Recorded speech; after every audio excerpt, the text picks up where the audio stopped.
Hello and welcome everybody. I'm so excited that you're here. Today we have with us in our all-star post-sport profile, Kevin Boss. And in our time together today, we are going to talk to Kevin Boss about his retirement from sport. But hey, if we've never met, I want to introduce myself first. I am Janae with Transition What Now, where I help specialize those going through transition and thriving through those transitions. I am an author, an entrepreneur, a wife, and a homeschooling mother of 5, and I've done over 2,000 live broadcasts. So we're going to be talking about the resume. Your resume today is what we're going to be talking about. So before I start with that, I just want to check in from last week. I like to kind of have you take something from these videos each week and not just listen to them, but take them and bring something from them into your life. So just wanted to check in with you. If you haven't watched last week's video with Renee, that you can find that on transitionwhatnow.com. You can go to the new YouTube channel, Transition What Now, check out the live broadcast, and make sure you grab something from the videos to bring with you. So you want to listen today too, to make sure you have something that you want to learn from Kevin to apply to your life, okay? So just checking in that you took something from that video that you can apply. All right. So let's get started with Kevin. And Kevin Boss is a Super Bowl champion. He was with the NFL, with the New York Giants for 6 years. He had a career with them for 6 years. And we can talk more about everything he's created since then, but we all know that being in the NFL is a huge deal, and to be a Super Bowl champion. So we're really delighted to have Kevin with us today. And let's just start with talking about the NFL for a little bit, and I want to hear from you. Yeah. 3 really neat and good aspects about being in the NFL, and 3 challenging aspects about being an NFL player. Okay, well, yeah, first off, thanks for having me. Yes. This is fun. I'm excited to do it and love that kind of what you're doing. I think it's something that a lot of us retired athletes need, and something that is missing. And so I think it's really cool that you are doing what you're doing, and happy to help out. So, but yeah, 3 things that the NFL kind of provided for me, yep, good things. I would say first would be community, just instant community with teammates. And that's something that I'm probably miss the most, is just that instant friendship and community, not only for myself but for my wife too, with NFL wives, yep. And having that instant community and bond amongst the different wives and stuff. So community kind of jumps out at me as the first one. Second one would be just giving me a platform, like giving me like this platform, the gym, and like you know, I was always passionate about opening up a gym, like since high school I wanted to do this, but having the NFL and kind of giving me a larger platform to reach more kids and to reach more people has been awesome. And you know, I always tell people that I knew I wanted to do this, like I said, back in high school, and that's kind of when I fell in love with the weight room and everything the weight room does for me and did for me as a young kid. But I truly feel like what I'm doing now is my true calling, and the NFL has just given me a bigger platform to do it on a bigger stage, and like I said, reach more people. So yeah, I would say community, this platform, and then purpose. Just having a purpose every day to wake up and feel like I know what I'm doing. I have, you know, something that's telling me where to be and how long I'm going to be there, and that's been challenging post, you know, playing, and something that I know you probably know a lot about. And so that's what I feel like is probably the biggest struggle for guys, is not feeling like they have purpose. And this gym and, you know, everything I'm doing here has been a lifesaver in terms of like giving me purpose and giving me, you know, something to get out of bed in the morning and feel passionate about and excited to get here and be here and help others. So yeah. And then, okay, so do we do challenging, the 3 challenging parts of being in the NFL? So those would be my 3 positive. 3 challenging would be I mean, I guess looking at my career, like injury, Yep. You know, I had to retire because of concussions, and so that's something that will deal with, continue to deal with. you know, whether that's symptoms or just fear, living in fear of like what the future is going to look like for me and cognitive health and everything. Pressure. I mean, just the pressure of playing in the NFL is, you know, some people deal with it well, some people don't. I would say that I was more of a person that didn't deal with it very well. It got to me. So that was hard. And then third, I would just say just having to retire and have it come to a close. I would say is probably the hardest part, and just adjusting to that. And you know, here I am 7 years later, still adjusting. So yeah, those would. That's what I was kind of thinking of. I asked you the challenges because I feel like in a pro sport like the NFL, there are pressures, and like you don't know if you're going to remain another year, or will you get released, or will your whole family have to move, or you know, will you get replaced by some other guy on the team? You know, it's just trying to make lineup. I mean, it's just so many different pressures that are different for a sport. Like NFL. And I mean, just like going to bed that night before a game, knowing that you're about to play in front of millions of people, like that in and of itself is a lot to deal with for, you know, a 22-year-old kid. All right. So talk to us a little bit about your retirement. You know, as you said that it was concussion related. So was it there was this one final concussion where they said you got to go, or was it, you know, this is unhealthy for you, or was it your decision? How did that work? Yeah, so I kind of went into my last year thinking one more, and my wife and I kind of sat down before the season and just said, you know what, they're starting to pile up, and have had a handful of, you know, significant documented concussions, and we just kind of came to the conclusion that one more and I was going to call it quits. And unfortunately that one came pretty early in the season, and yeah, it was almost you know, that training camp of that final season, I was starting to notice like every like down type of plays where like just line of scrimmage head collisions, I was kind of feeling stunned from it a little bit, and I was like really praying about it and being like, what is this? Like this is not right. I was, you know, something like that though too. You like you try to internalize and like internally like figure it out before you like go to the team doctors and like say, hey, like I'm messed up, you know, like. So I was literally like, it got to a point where I was like, man, I just need a sign that this needs to be done, you know, because something's off. And yeah, second game of the season, I caught a pass. Felt like I got my head taken off, and I was knocked out cold. My wife's at home watching the game, and we both kind of shared the same kind of memory of it, of like, she was watching it and, you know, crying because I'm knocked out unconscious on the field, but also she had like this sense of peace that came over her of like, we're done, like this is it, like we're moving on. We had Zeke, my, you know, son was like a couple weeks old at the time.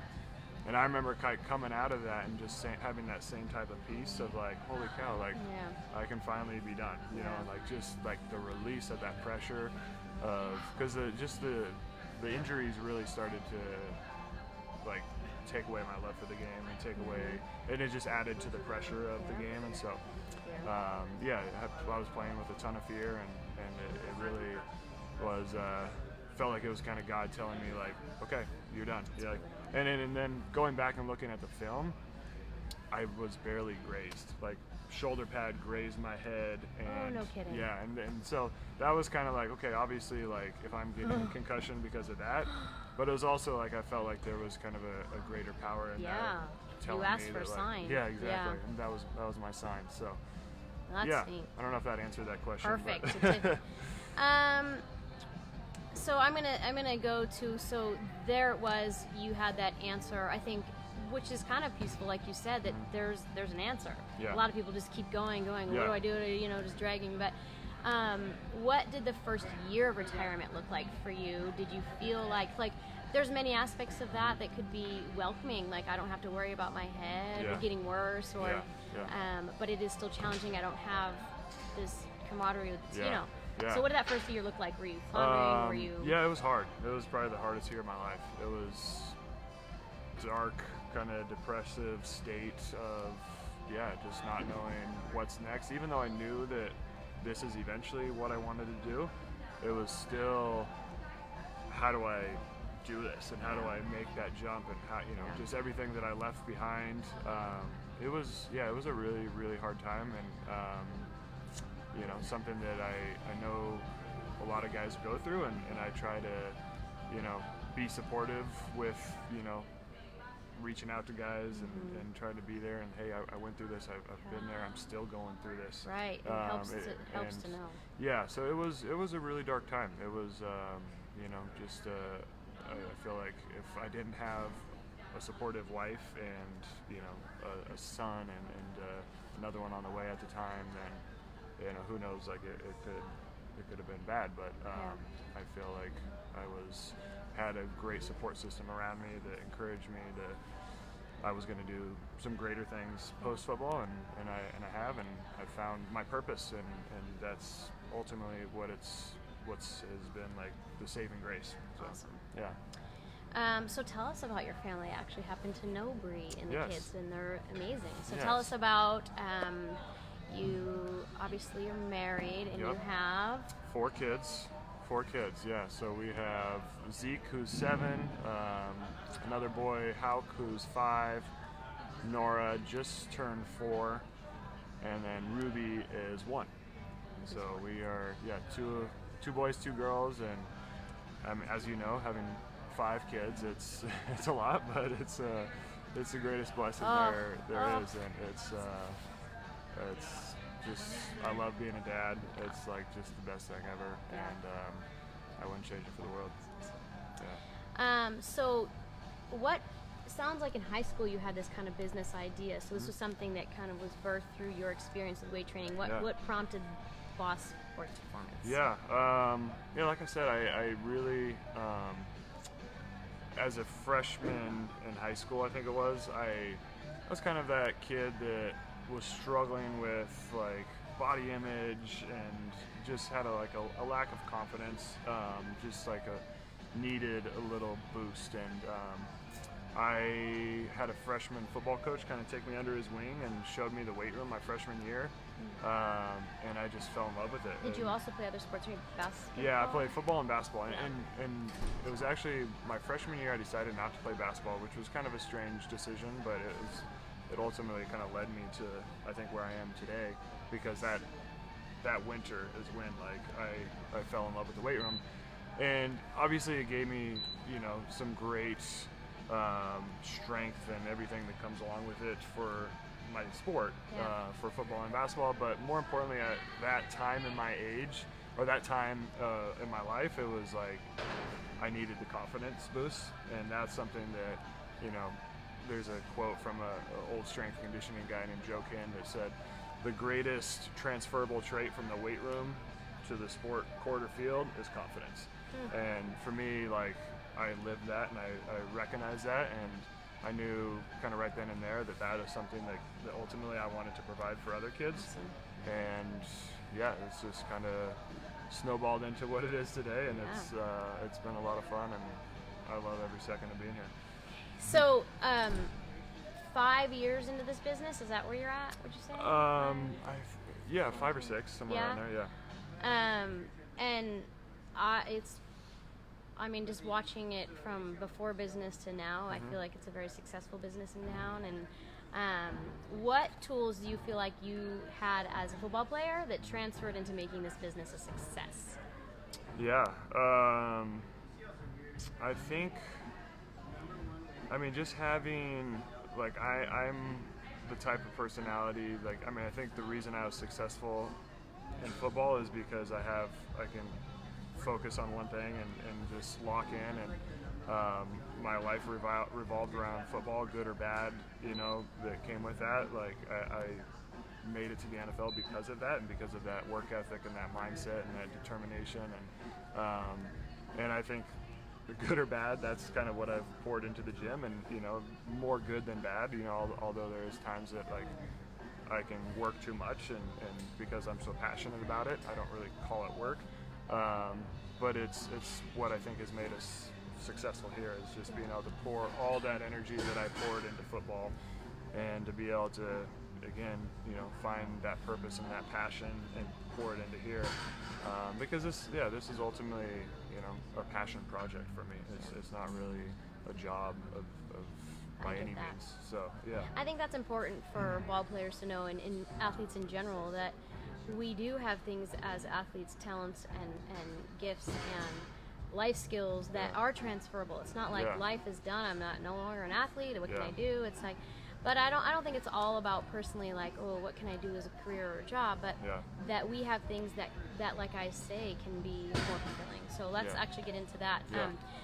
I don't know if you know who Shawn Johnson is. Yeah. But, okay. Yeah. So I just recently saw that she's pregnant and like 40 weeks pregnant, and her pregnancy, I think I follow her on Instagram too. So I don't follow bloggers or like influencers very much, but for some reason I've loved her pregnancy, and she's so elated about this baby, and like she's like, already being pregnant is more fulfilling than any gold medal. I mean, she is a Olympic gold medalist, she's a famous gymnast, but just being pregnant to her is more fulfilling than any gold medal, and I just thought that was so beautiful. So I feel like, would you say, you've already alluded to this a little bit with your family and business, and could you say that it is more fulfilling than sometimes just being an NFL football player? Oh yeah, 100%. I mean, each kid, you feel like you have a new child, and you're like, before it happens, you're like, I don't know if I'm going to be able to love this one as much as I love the previous ones. And now it's like, we have number 4, and I'm just like obsessed with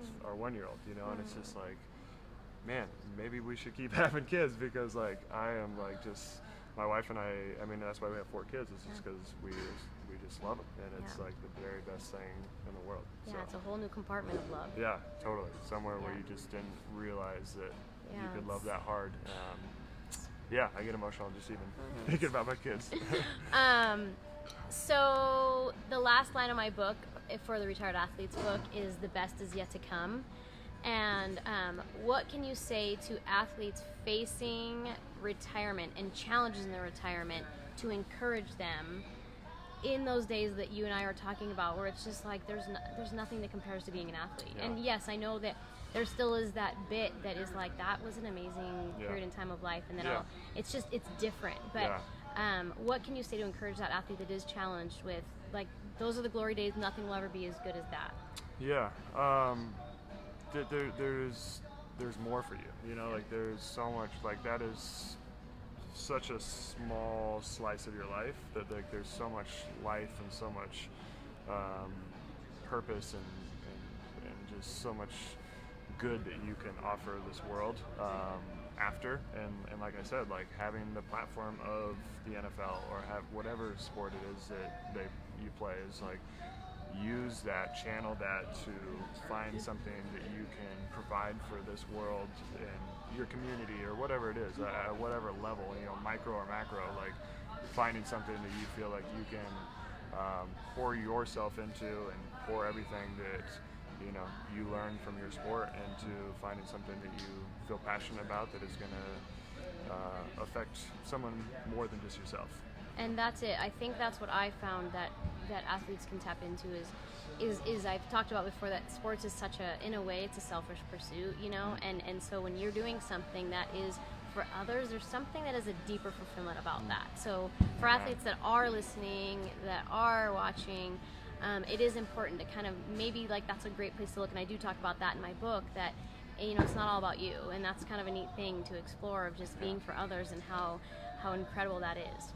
Okay. Yeah, so what I want to do now is take a look at this incredible facility, and we're going to walk around. I'm literally going to get up and we're going to walk around, and you're going to you just take us through like what goes on here at Boss Sports Performance, what it's about, what do you do. Yeah, perfect. And we have like just a couple minutes, but we'll just kind of take a look around his facility to see. I like this because I think he's been super successful at transitioning, even though we struggle with things, but like, he's created something really amazing, and it's fun to see what athletes do post-sport. And that's why I like this profiles of athletes, to see different things and different avenues that will help get your wheels turning of things that you could possibly create as a former athlete. All right, so let's do it. Good. And now you'll see the immense, why we had to sit down. I don't usually sit down in my interviews, but okay. Yeah, so right now we have like a basketball training group that's getting started, so they're preparing for their winter sport. So that starts at 4:30. You have about 12 to 15 high school basketball kids from Central Oregon. The neat thing is like I think there's 5 different high schools represented from Summit, Mountain View, Bend, Trinity, Redmond.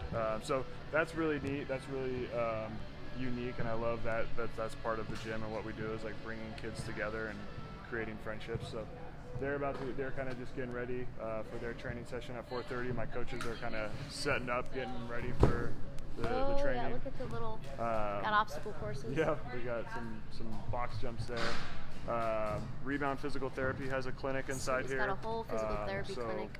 Rebound is, in my opinion, the best PT place in town, and so we have a therapist here full time.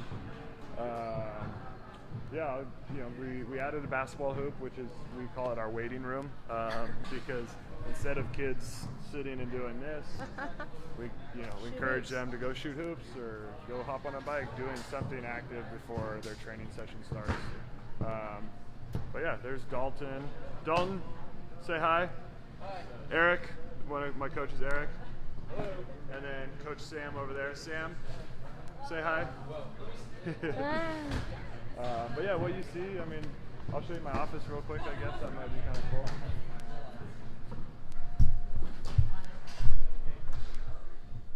Oh, look at the paraphernalia. This is, ignore the messy desk, but yeah, this is the only place that I have any sort of stuff. Wow. Reminders, I guess. But yeah, this is where I get a lot of stuff done on some days. I mean, what a great name for a business. That's his real name. That's the beauty. And then upstairs, I know you have like the compression socks. You've got a little lounge there. Recovery lounge. Yeah, I mean, we do like like this group in particular, basketball group, will do a lot of movement, plyos on the turf, and then we'll move into the weight room for the strength portion of it. We have a couple of guys that are up there right now, kind of. Oh yeah, they're recovering. Some of those guys come straight from like open gyms, so they'll try to pop in the recovery boots before the session starts. Nice. That's it. That's kind of it. What you see is. That's awesome. Full turf right here, as you can see. We've got a whole turf field for them to practice, combine stuff. All right. Yeah. Well, hey, Kevin, thanks for allowing us to check out Boss. Isn't it great? My pleasure. Anyway, same time, same place. Oh, no, not same time. This is an early session, so 7 p.m. next week. And thanks for joining us here at Retired Athlete Facebook Live. And your homework is to take something from this video. Take something that you learned and bring it to your life. So figure out what that is by watching and subscribe at Transition What Now on YouTube. Thanks for watching. We'll see you next week.